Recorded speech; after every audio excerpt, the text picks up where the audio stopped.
All right. Thank you, everybody. Welcome to the Knowledge and Mileage podcast. Got a very special guest on the show today. Now, a little bit earlier, I was at a facility, Next Health, which is what I consider and what other people consider as well, is the Apple store for health and wellness and fitness and everything biohacking that I'm about. And the person who is responsible for that sat across from me is Dr. Darshan Shah. Thank you very much for joining me. My pleasure. It's been a long time coming. We've been in conversation for a little while, Right. and thankfully I got my butt down here to do this in person. Now, to begin with, can you let me know a little bit about yourself? I understand you were a surgeon for quite a while, from quite a young age. Right. And, what were you doing at that particular time? And what was the transition from what you're doing then to what you're doing now and how it's helped you?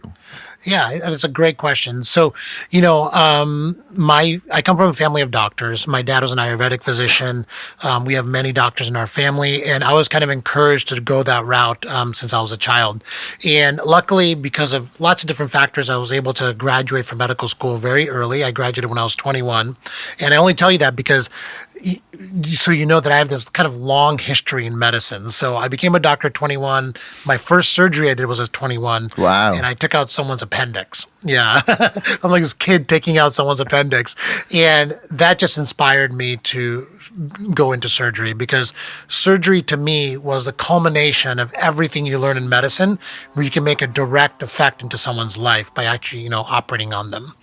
For many years, I pursued surgery. I trained at the Mayo Clinic. I was a surgeon at many different hospitals. I did trauma surgery. I was in the emergency room. I did every kind of surgery you can imagine. And what happened over that time of my career in surgery was that I personally became more and more unhealthy. So what any doctor will tell you is that when you go to medical school, you spend 99% of your time learning how to diagnose disease and treat that disease either with a pill or with surgery. Everything that else that happens before you get to that disease process, we're not taught anything about. So we're not taught about things like nutrition, sleep, exercise, all the other things. Or prevention, nothing. Or prevention, yeah. It's very, it's one of those topics in medical school where, for whatever reason, it's just not taught. And you might spend a day on all these topics combined. And things are changing now, but when I was educated in medicine, it was definitely not anything that we're taught. So personally, myself as a physician, I was working 14 hours a day sometimes, taking overnight calls. I personally became fatter, unhealthier. I became pre-diabetic. I was hypertensive. And I looked at myself in the mirror and said, I got to change this. I mean, this is ridiculous. I cannot be a physician and be unhealthy. And I, looked into my own knowledge base and saw a huge gap in the things that I needed to know to make my own self healthy. So I started diving into the research. I love, when I don't know something, I become obsessed with trying to figure out everything else about it.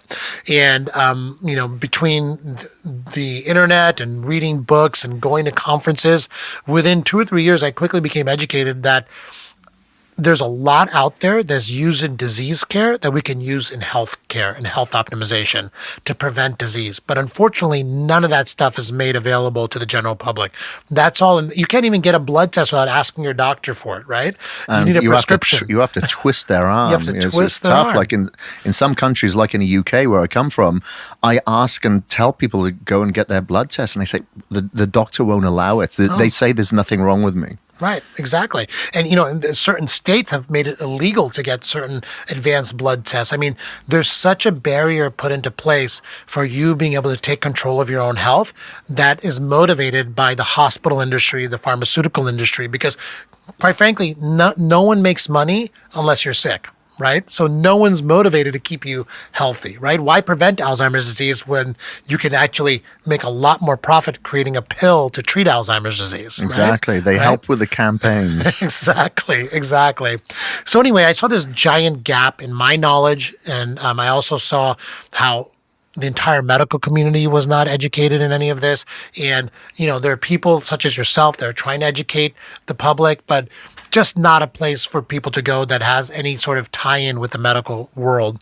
And I was able, through what I learned, change my own life. I, got off all my medications, lost 30 pounds, and I started counseling and coaching my patients. So at this point in time, I was a plastic surgeon doing cosmetic surgery, and people were coming to me to change their life by performing a cosmetic surgery procedure, when that was the last thing they needed. What they needed first was to get healthy, to lose 30 pounds, to decrease inflammation, to get off their diabetic medications. But instead, they want to take the shortcut and just have me suck it out or cut it off, right?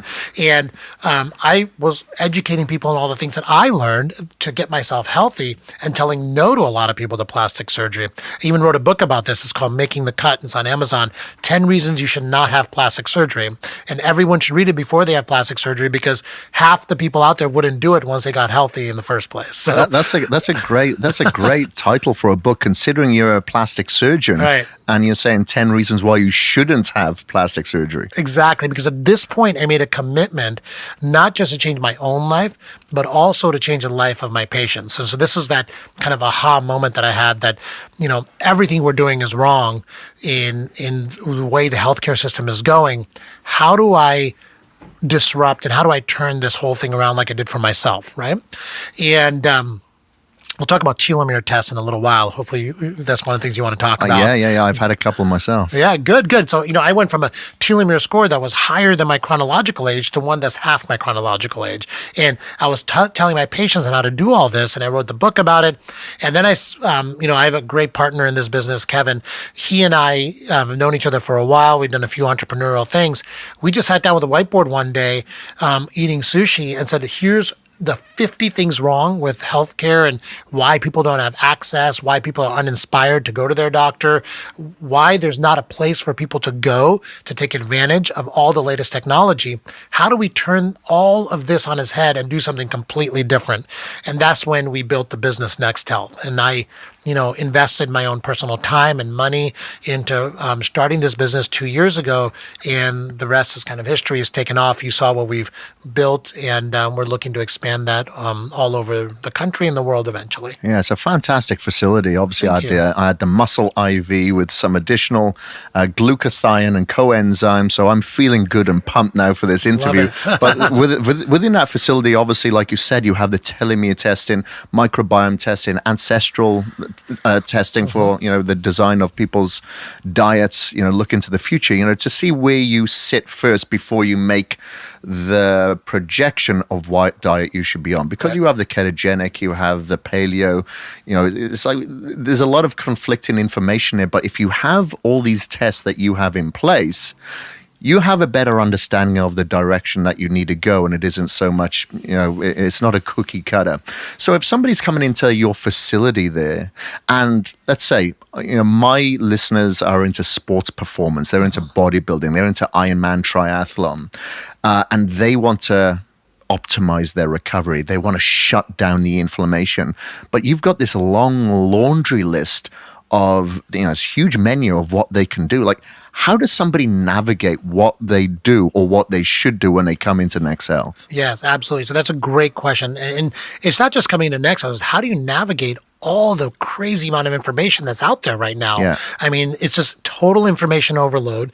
It's coming from a lot of different sources that you don't know what's real and what's not real, what's influenced by the food industry, what's influenced by the pharmaceutical industry. Like, what do you believe and what do you actually take advantage of?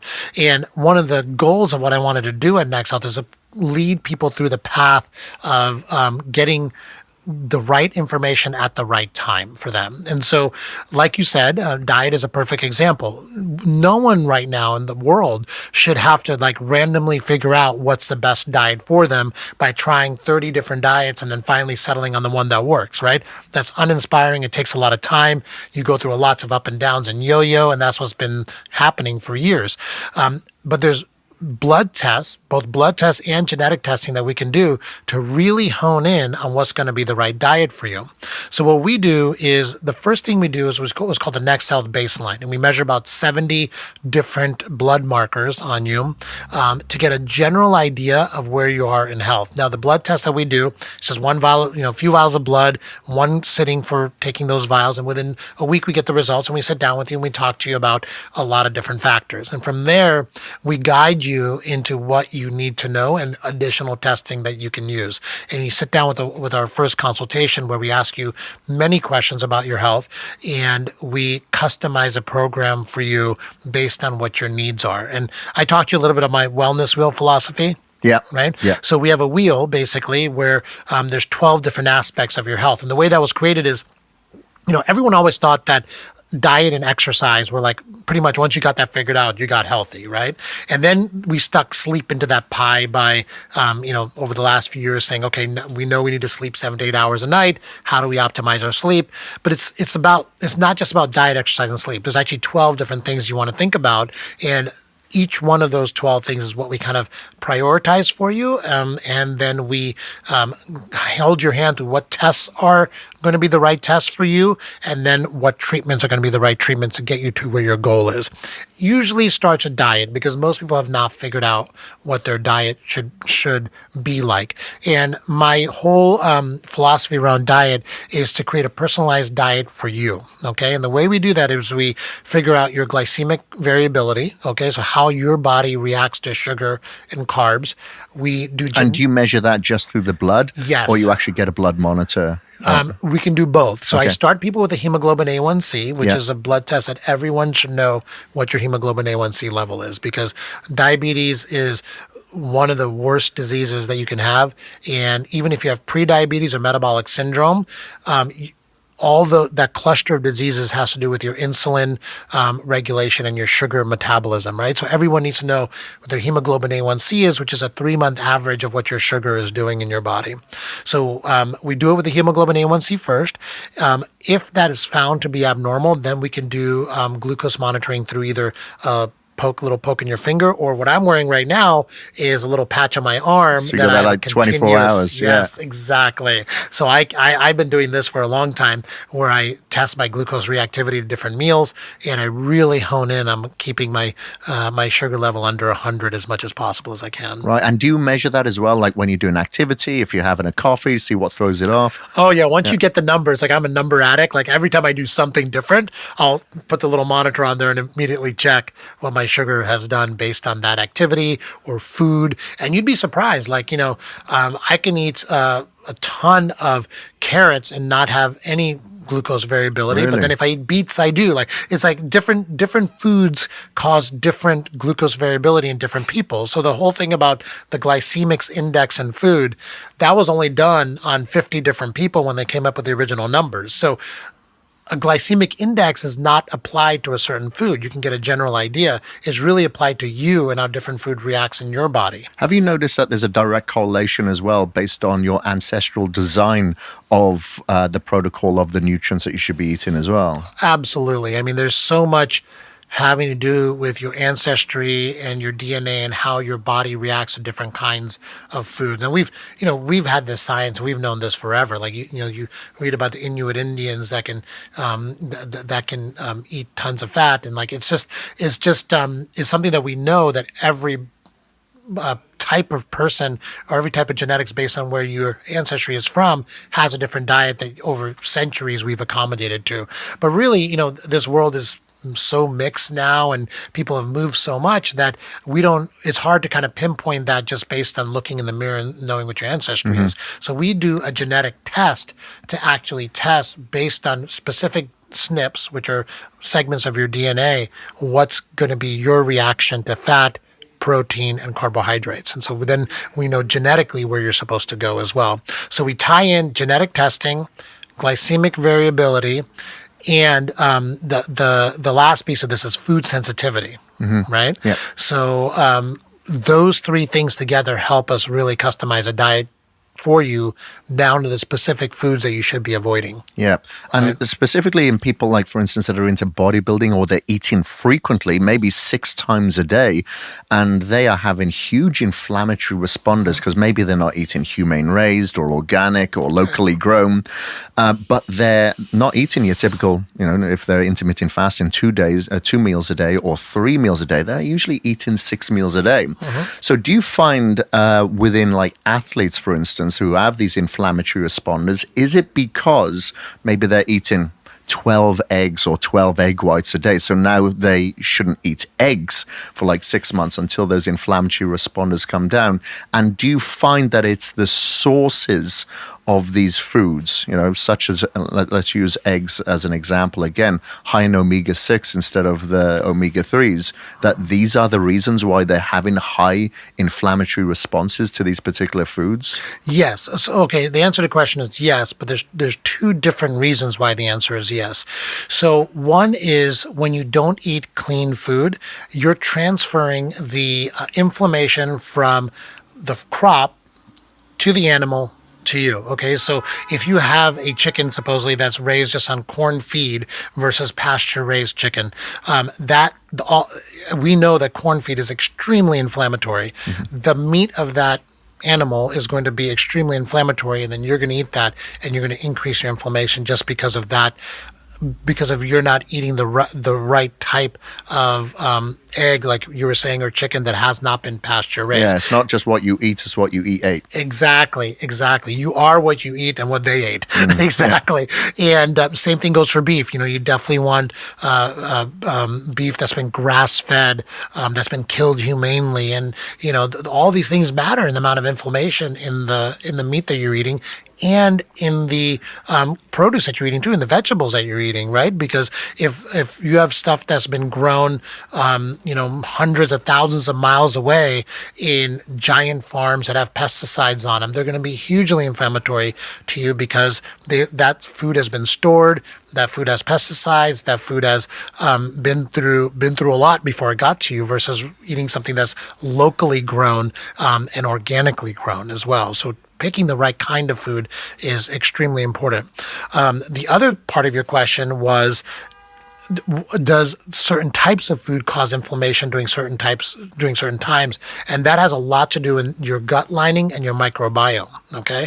So, first example, you use eggs as an example. Even if you're eating the cleanest eggs possible, you can still have inflammation to that egg if, when you eat it, your microbiome does not protect you from the proteins of the eggs from traversing your gut wall, and your gut wall does not prevent that either. So your gut barrier has 2 different things that are preventing inflammatory proteins from traversing the gut. One is your microbiome, one is the actual gut, the gut cells, right? And if both of those things are damaged to that one particular kind of food, you're still going to need to avoid that food until your gut has time to heal. Right. Okay. Interesting. So, do you find as well that I speak to a lot of people, and people reach out to me, and they're dealing with depression or bipolar-like symptoms, and anxiety, and I always look to their diet. Do you feel that obviously some people feel bad? Obviously, they get into carb comas if they overindulge a little, but does the inflammatory response in that stomach then lead to a chemical response into the brain, which makes them feel bad? Right. Is that a direct correlation of the food? 100%. So inflammation is the root cause of pretty much every disease out there. Cardiac disease, brain disease, and by brain disease, I don't mean just dementia and Alzheimer's. I also mean depression and anxiety, right? And vascular disease, so your blood vessels getting damaged and then getting atherosclerotic and then blockages. Inflammation is at the root of all of it. In fact, if you look at the top 10 leading causes of death in the United States, every single one is a root in inflammation, except for car accidents. So that's the only one that we can't blame inflammation for. Right. But yes, all of them do. And inflammation in your gut is inflammation in your blood, because your gut has the most blood supply of any organ in your body. Okay, so anything that's happening in your gut is immediately going to be transferred to the rest of your body. So controlling inflammation in your gut is first and foremost. In fact, that's probably where you can have the most direct control of inflammation, and you can make the biggest difference in the amount of inflammation in your body. So that should be maybe one of the first tests that people go for, is get a gut microbiome test to see, if they do have any inflammatory responders to certain foods and how they could possibly build back up that microbiome. I would say before a microbiome test is to do a food sensitivity test. Now that's a blood test where you're measuring actual inflammatory responses to certain food. And the reason I say that is because we have a lot more science around food sensitivity and how to affect that versus the microbiome. The microbiome is still a very new science. There's some good information out there. A lot of things are not known about how you can affect the microbiome with certain foods. You definitely want a healthy microbiome. What I've found in my experience of microbiome testing is sometimes useful to see if your microbiome is healthy, but what you really want to do is just always keep your microbiome healthy, right? If you do that, you can kind of assume that it's healthy, and then you just eliminate the foods that you're sensitive to or have an inflammatory response to. Right, got it. And, tried to work on, promoting opportunist flora, having a lot of fermented foods like kimchi, sauerkraut, goat's kefir, and having plenty of prebiotics as well as the probiotics, correct? Exactly. And I don't know what prebiotics that you take, but some of the best ones out there are very easy to incorporate into your daily diet and your smoothies. Like inulin is one of my favorite prebiotics. It's just a powder that you can put into a smoothie and you don't even taste it afterwards. You put in your coffee if you want to.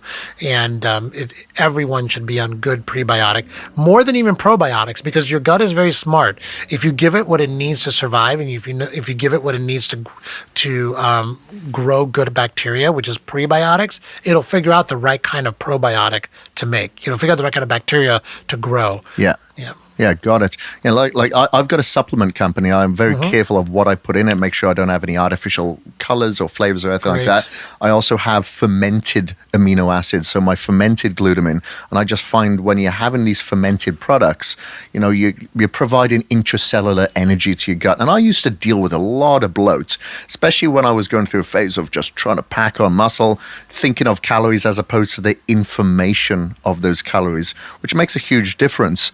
And I think a lot of people, they just focus on the calories instead of the information.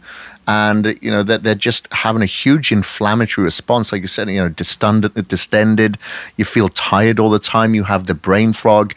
And I had an issue probably about 5 years ago when I only had like 3 hours sleep a night. And I was like, yeah, I'm hardcore. I'm still going to get through the day. And I'm going to use that anger that I've got built up in me to take it out in the gym on the weights. But it got to a time where I was then getting depressed. Yeah. And it wasn't until I started having the IV therapy, various types of treatments and home care that I was able to fix myself, thankfully. And that's what kind of got me into the quote unquote biohacking world, that, okay, I can improve my performance, but I can improve my health. Not only that, I feel so much mentally better, have more clarity. I can retain information. This is what I want to spread. This is why I want to interview people such as yourself, so they can understand that, wow, you may have a short time of period on this earth. Why don't you just make it the best that you possibly can? Not just from a physical standpoint, but from a mental standpoint, because they both have the direct correlation. Like, I've met people that are on antidepressants, they're on medication, but I never see them getting any better. But they have the opportunity to possibly make themselves better if they do these tests. They find out what they should be eating, how they should navigate forward. And it's amazing, as you get older, I'm getting long in the tooth now, but I feel that I'm able to recover and retain, and I feel so much more energetic. Maybe it's from the IV that I just had, than I did like 20 years ago. No, you're absolutely right. I mean, depression is a perfect example of how our medical system is broken, right? When someone's depressed, no one even tries to figure out why you're depressed. They give you a pharmaceutical to change the way your brain is working, right? And so it's a pharmaceutical that changes the way your brain works, that you're stuck on this forever because you've never really treated the cause of why you're depressed in the first place. And the cause of why you're depressed has to do with some kind of inflammation. There's something going on in your body that's not right, that's causing you to feel depressed.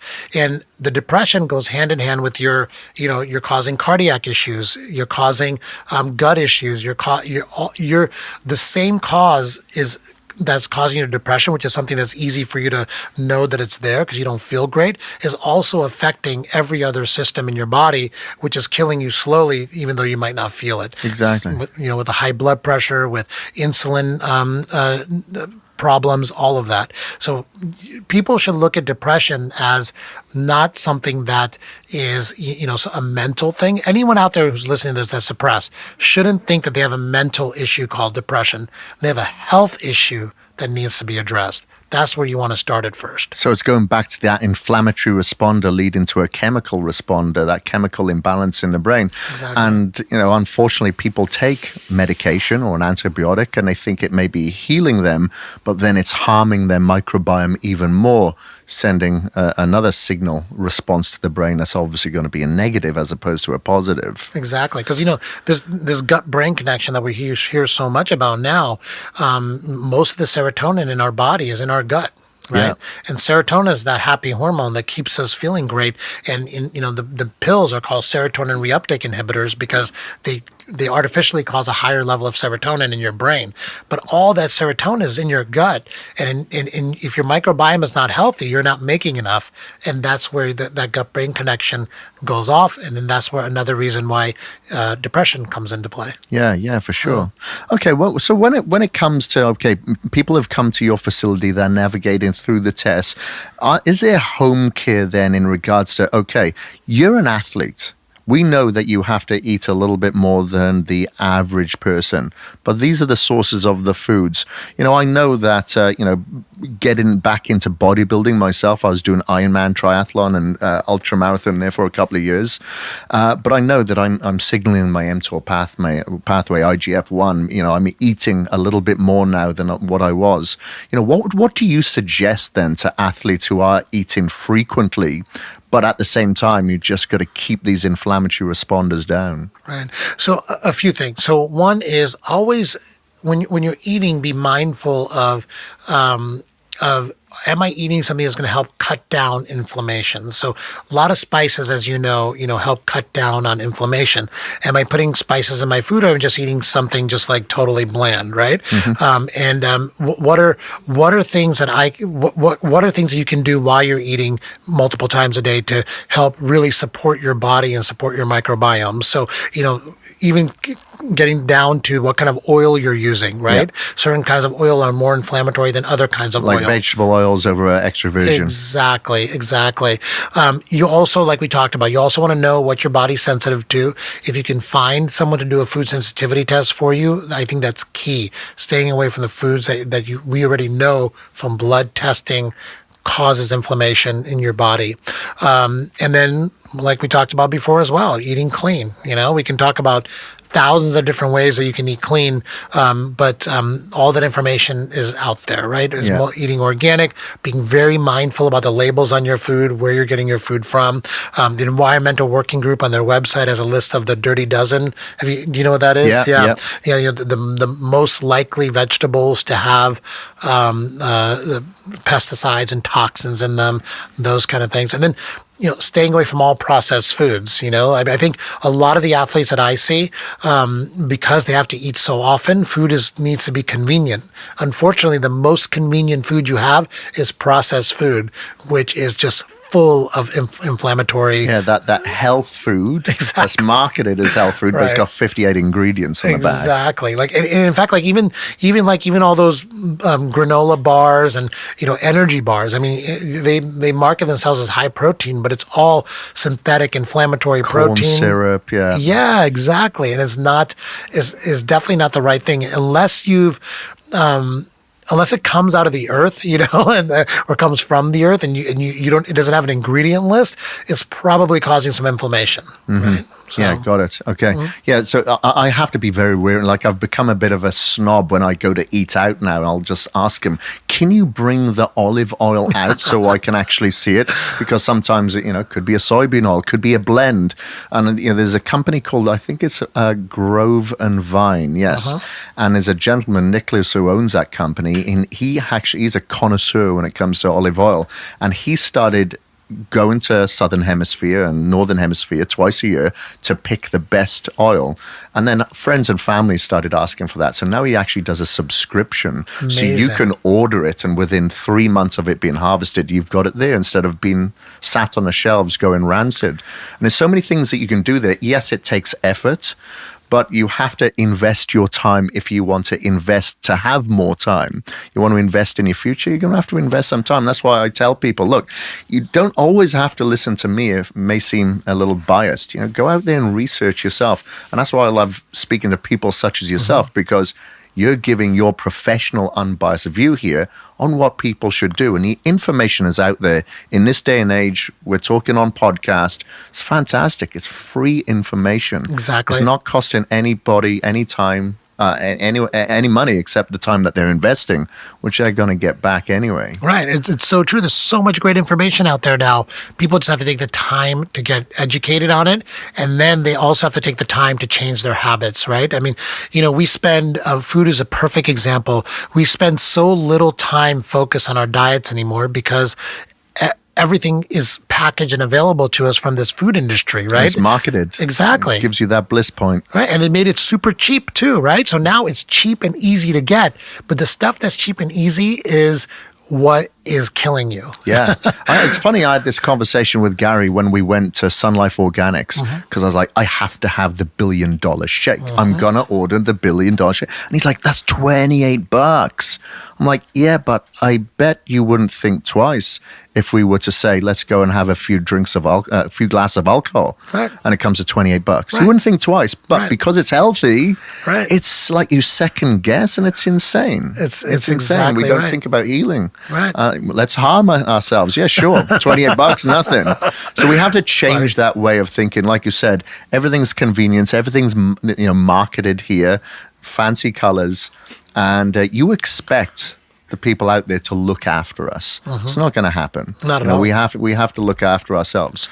And that, sorry to interrupt you, but that goes even up to like, I hate to say this, but our government recommendations. I mean, we know that the United States government, USDA, has put out recommendations for years and years about this food pyramid and what you should eat. And now we know everything's been so heavily influenced by donations from the food industry to the research that's all been wrong for so long. Yeah. And many companies use USDA recommendations to guide, many countries use USDA in their own countries. So, all the misinformation in the United States has spread through the world as well. And now we know it's all wrong, unfortunately. Yeah. And we really have to take the time as a culture and as individuals to educate ourselves and not just believe what's being told to us. Yeah, it's funny because I remember, when I got into the fitness industry, I got qualified as a personal trainer, and I'm looking at what my grandfather was eating, and he still eats it to this day. Every morning, it was like a cut of lamb or eggs or gammon, with all the fat on there. I'm like, Granddad, what are you doing? You're killing yourself while I'm eating cornflakes. You were killing yourself. Yeah, exactly. Because you think, hey, we're supposed to have grains. It's the biggest portion of the food pyramid, and how we got it all wrong. And he's still there. 93. In fantastic health, mobile. It's like, wow, he got it right. Right. And like you said, that they put out the food pyramid, and we, if I was to maybe suggest what my parents should eat, are they going to listen to me or are they going to listen to the government? Chances are they're going to listen to the government. Yep. So it's something that we really have to be aware of. Now, one of the things that, like I said, helped me in this space eventually was my sleep.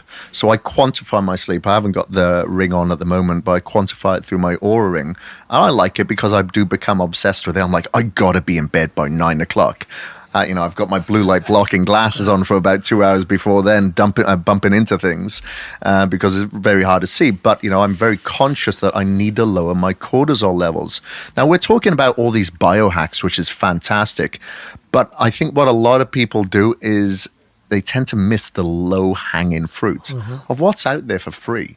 And if we look at our centenarians or the blue zones, there's a lot of practices that we can take from there that doesn't cost anything. Meditation, practicing gratitude, interacting. I'm quite a solitude person, but I've definitely made it my goal this year to interact more.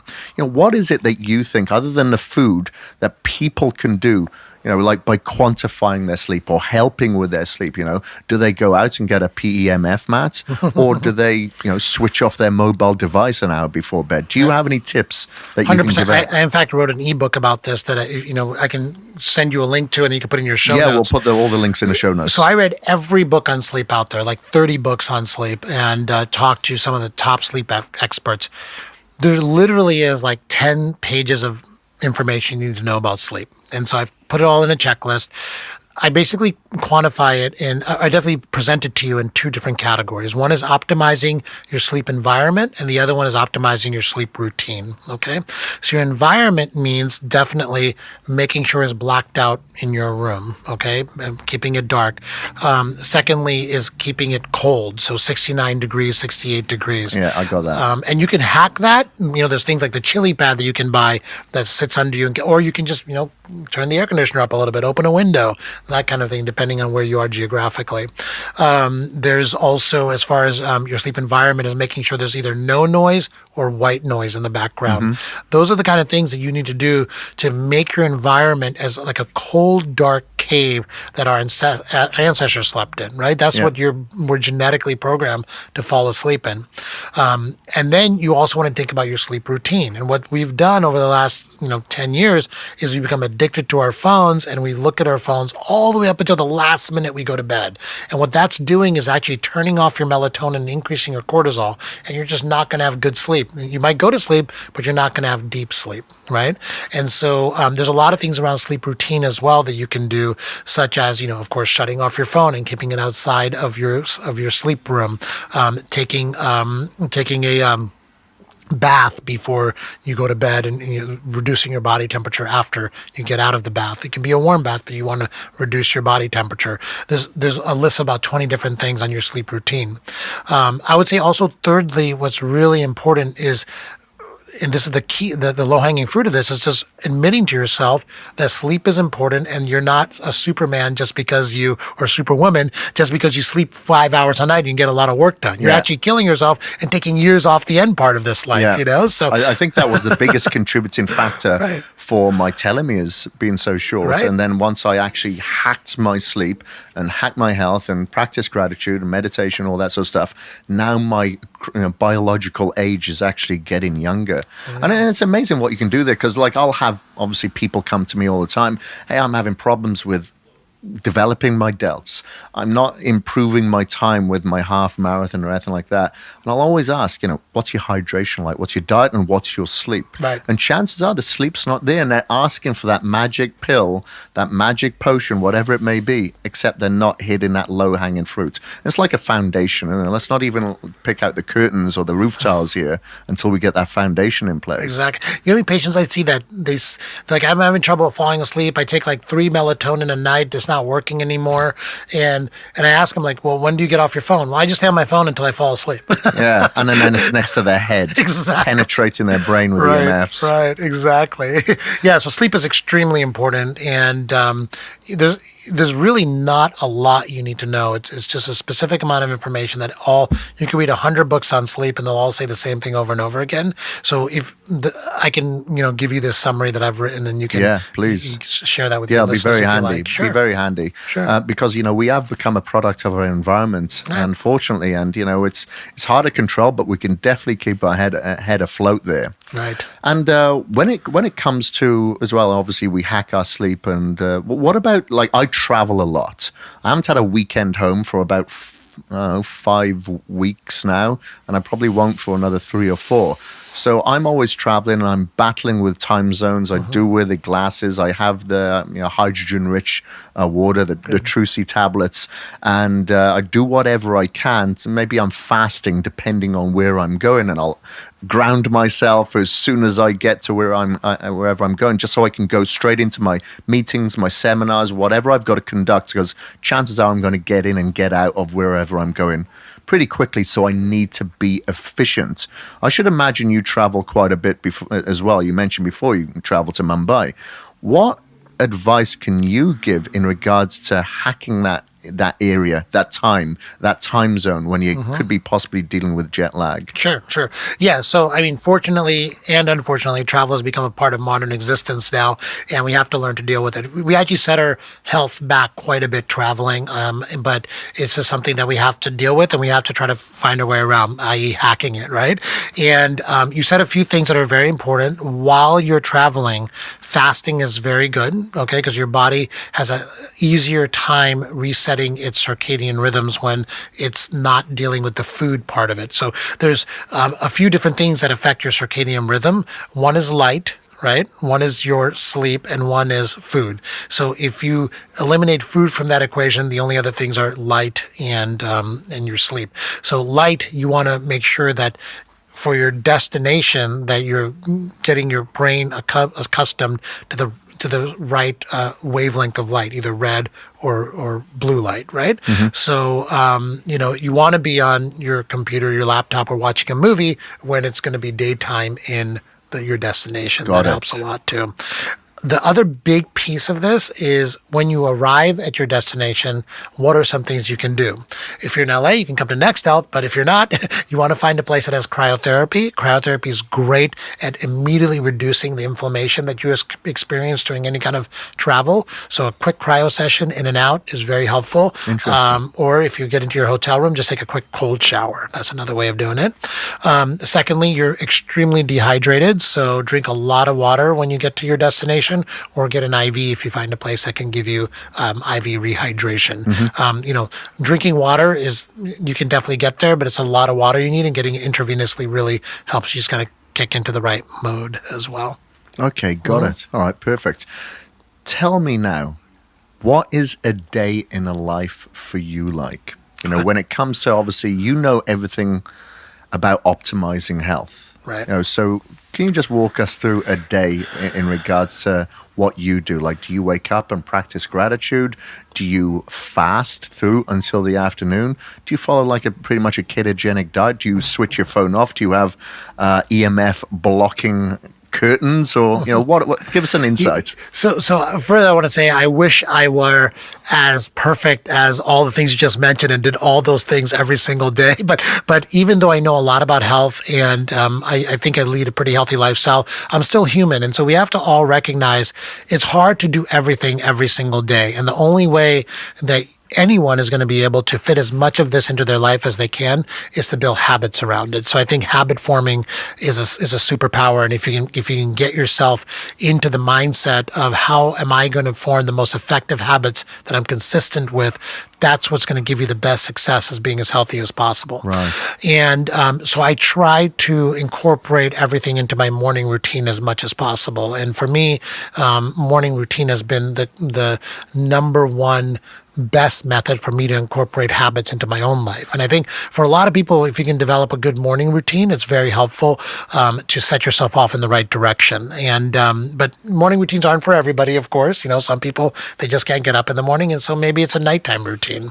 But to answer your question is the first thing I do when I wake up in the morning is I do practice gratitude. And the way I do this, I have this journal called the 5-minute journal, and it gives you a kind of a format, and I write 3 things I'm gratitude for, 3 things I have gratitude for, and also 3 things that I kind of visualize for the day as well. So gratitude, visualization, then that kind of gets my brain going. And then for me, my brain is like on fire first thing in the morning because I drink some coffee with some MCT oil in it as well. And I immediately go into reading because for me, in my life, I if I don't have constant education, I feel like I'm missing out, So I try to read for half an hour, 45 minutes. I do a little bit of writing sometimes too. I'm constantly writing, content, and I'm writing a book. And then after that, I go straight into meditation. So I do like a 15 to 20-minute meditation session. I'm a fan of transcendental meditation, right? But Interesting. there's all different kinds of meditation. You've got to find the right one that works for you. Yeah. And then from there, I go to the gym. I do exactly 20 minutes of strength training, followed by 30 minutes of cardio. Come home, make some breakfast for my kids. I skip breakfast. Breakfast is just totally... Breakfast is a meal that was put into our lives by big food, Before the corn industry, there was no breakfast really, or people skip breakfast a lot of times. But because because big food needed to sell more cornflakes, they made breakfast a required meal of the day. I don't know if you know this or not, but you don't need breakfast. I mean, in fact, this whole concept of intermittent fasting is basically if you skip breakfast and you eat only during the daytime hours, you're doing a nice intermittent fast almost every single day. Yeah. Right? So I skip breakfast for the most part. When I was losing weight, though, I ate a high-protein breakfast. So, because I had the caloric requirement I needed, and I used protein to kind of get me through that. So you'd have like a smoothie or a shake. Right, exactly, right. Anyway, so then I go into my day, and my day is always a different different smorgasbord of activities, whether I'm traveling, podcasting, seeing clients or patients, or building the business. There's lots of different things that we all, I think, fill our day with. But it's very important during your day to always be in the mindset of what am I going to eat for my next meal that's going to keep me healthy, and how am I going to stay active throughout my day so I'm not sitting all day. So I keep those two things in my head. So I'm always kind of pre-planning my next meal. Like as soon as I have one meal, I'll pre-plan the next one. So I don't just do whatever's most convenient to stop by the drive-through, And then I'm always thinking about how can I stay active? If I'm at a desk, like I'm going to set a timer on my watch so I get up every 30 minutes and walk around. I have a walking desk at work. So I've got one as well. They're awesome. Best thing in the universe, right? They're great. Yeah, it's so much better than even a standing desk. And people you should have one in here. So next time we do this interview, we'll be at the treadmill. Let's just do that. We'll put two desks next to each other and just interview walking. Yeah, why not? In fact, I do a lot of interviews for podcasts and patient visits where my head is bopping up and down on the Skype, and it's because I'm on the walking desk. Yeah, it makes sense. All right. So I think keeping that in your brain as much as possible is going to be very important. And then thirdly, recognizing that, we're all so hardcore now, right? We want to get as much done as a day as possible, but you have to recognize there has to be a point in your day where you wind down. So you got to pre-plan that as well. And, every day is so different. So you can't say, I'm going to, cook my meals for the entire week and just take lunch to work every week. Like that never worked for me because my days are so all over the place. But I'm always thinking about the next meal, activity, and the wind down period. Being prepared, yeah. Right. Like I followed intermittent fasting along with a cyclical ketogenic diet last year for about 8 months.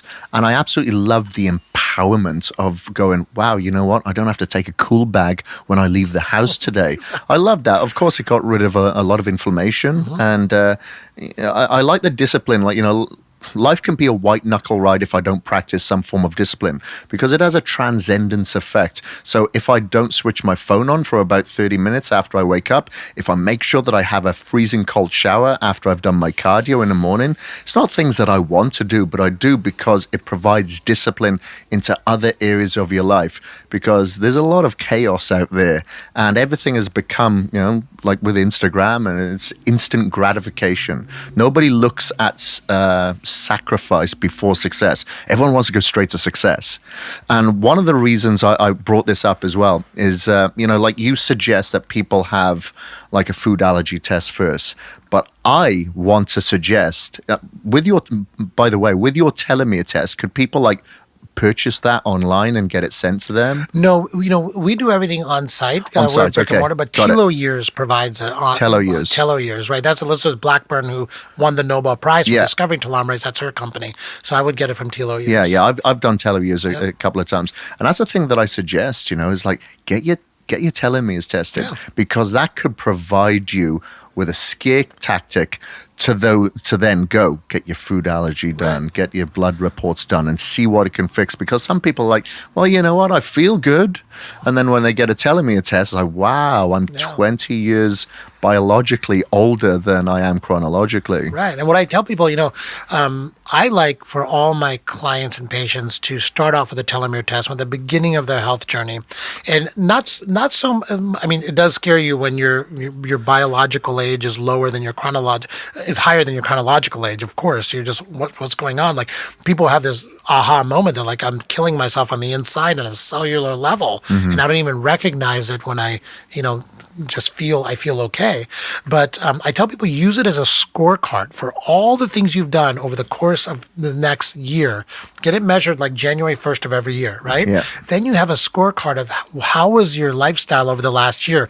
And telomeres, the more research that comes out, it really is a average of everything that you've done along sleep, detoxification, exercise, diet, heart health, gut health. It averages everything out so that if you've been doing pretty much all of that right, or maybe you've done 10 aspects of your health right and 2 not, it'll tell you if you're going in the right direction or the wrong direction. So it's a fantastic scorecard of overall healthy living and lifestyle. Let me ask you, because you do the NAD IVs, that's something that I've yet to do. I take the True Niagen supplements and sometimes the Niacel from Thorne as well, but never the NAD. If I was to do like the NAD and like stem cells, for instance, one or the other or both, would that have a positive effect on my telomere lengthening? We don't know. We're looking at that. There's a ton of research being done. Intuitively, of course, I mean, knowing the science, knowing the pathways involved, I say the answer is of course, but I can't tell you that there's been a double-blind, randomized control study on people that have been infused stem cells or NAD and have had telomere expansion with all other variables controlled. Will that study ever be done? Never. How are you going to control all those variables on somebody and say, oh, that was the NAD that caused telomere expansion versus, usually the person getting NAD is starting to live a healthy lifestyle and they're doing more health-related things like eating healthier and sleeping better, all that stuff. So I don't know if we'll ever know for sure unless someone does a really good controlled study. But I can tell you there's a lot of in vitro work being done around telomere extension.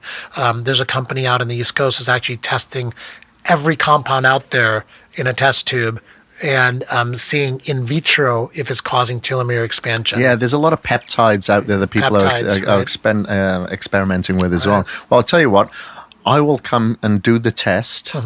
And then I'll do the stem cell and I'll do the NAD, and my life is the same every single day, and I'll tell you my results. Someone like you would be perfect to test that with. If you keep your life the same every day. It's Groundhog Day for me. I'm a creature of habit. I like it that way. I love it. But I know that we are just scratching the surface, and I could sit here all day opposite and asking these questions. So I'm hoping that we can do a part 2 of this very, very, very soon. I would love to. But I really want to just extend my appreciation. And if anybody is in the LA area, you have the facility that I've just visited, and I'm going to go straight back to after this interview. I'm going to get my cryotherapy done and shut down some inflammation. I may be looking at a couple of tests there as well. You have another facility as well here in LA, correct? Whereabouts is that? We have one in West Hollywood, and by the end of the year, we'll also have one in Brentwood, California. So we'll have 3 in California, and then we'll continue to expand, hopefully, into your neck of the woods soon as well. Awesome. And how can people find you online? Very easy. Just go to www.next-health.com. Okay, great. And I'll put all the links in the show notes to your book, to the socials, to the website. Right. And my social, my Instagram is @HealthHackerMD. And I'm going to be posting every day on some of the latest and greatest that's out there in health optimization technology, the testing, the treatments, all of that. So I'll make that kind of my home of information. Awesome. I'll be following closely. Cool. All right. Well, thank you very much. This was I really fantastic. appreciate it. Okay. Oh, I appreciate you. Thank you, everybody. And that is the Knowledge and Mileage podcast. We are out. Peace.